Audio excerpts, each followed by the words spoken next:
Bakit may pintuan? Magandang araw po. Kape at pandasal na po. Ito po si Cardinal Chito Tagle.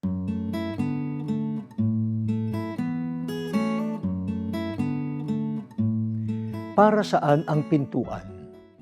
Dapat pa bang itanong yan? Ang pintuan ay para makalabas tayo ng bahay at para rin makapasok. Sa pintuan, pumapasok ang mga bisita, mga pinamili, at kung minsan, pati basura. Sa pintuan tayo dumaraan kung pupunta sa paaralan, sa shopping mall, at sana sa simbahan. Hindi lang bahay ang may pintuan. Basta lugar na pinagtitipunan ng tao, may pintuan para makapasok at makalabas.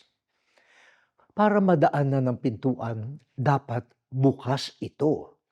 Kung minsan dahil sa takot natin sa magnanakaw o nagtitinda ng kung ano-ano, laging nakasara ang pintuan. Bawal pumasok. Kung ayaw nating makalabas ang baby na gumagapang o anak na teenager na tumatakas, sinasara natin ang pinto. Bawal lumabas. Nauunawaan natin ang lahat ng ito. May pintuan na laging bukas, si Jesus. Siya ang daan natin patungo sa Diyos Ama. Siya ang pintuan natin patungo sa kapwa-tao, sa dukha, sa nangungulila, sa mundong sugatan.